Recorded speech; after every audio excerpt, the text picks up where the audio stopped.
In this lesson, we're going to continue looking at head-arm choke, but we're going to give you some other entries for it.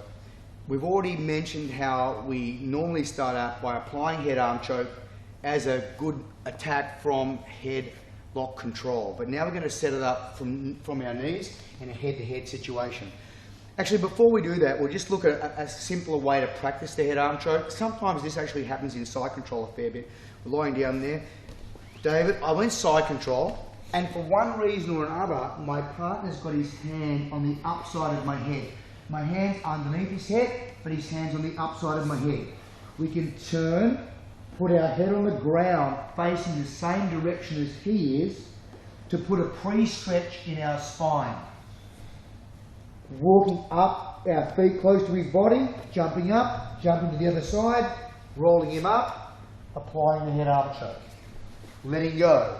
This side, underneath, he grabs up. One, turn your head. Walks the feet high first. They leave the ground. Kata-Gatame, rolling him up, applying the head-arm choke. Notice that when I'm doing it, we're not cranking it. I'm not cranking it on. There's just no need to do that. I don't need to practice squeezing. What we need to practice is use our time and spend our time efficiently, and use our time just to get the thing in place. It's all about the movement, the mobility, hitting all the key points. Squeezing is the least of our concerns. So I'm off to the side, hand under, walk up, jump over, roll him up, finish, head under, turn it to the front, walk up, jump over, roll him up, finish, and just get used to putting it on from one side to the next. That's a great drill. Helps me in my mobility, helps me with the entry and the application of the technique. All right, now let's take that a step further. We're going to go on our knees.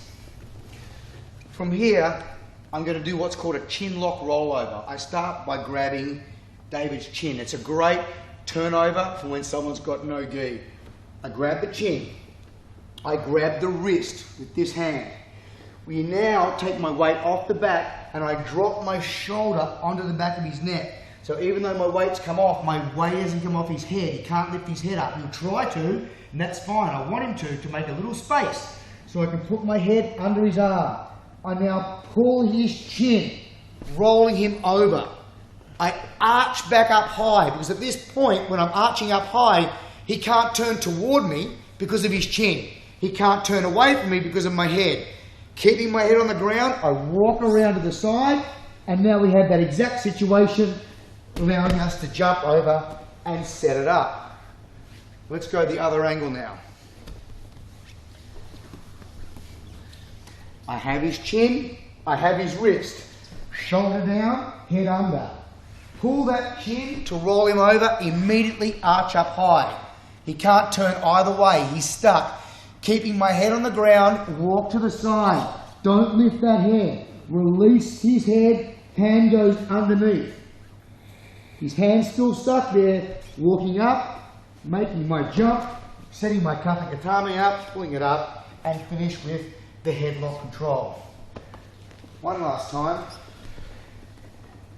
I mean, you can use this chin lock rollover in and of itself just as a way to turn the guy over, release him and get side control. But it's a nice finish to be able to follow up with the head-arm choke. Chin, wrist, shoulder down on his neck, head under, pull the chin hard, arch, run, keep the head down, release the grip and change it to underneath his head. Turn our head to face his head, same way as him, so we're putting a pre-stretch in our spine, walk up, cartwheel over, avoiding his guard, roll him up and set up our finish.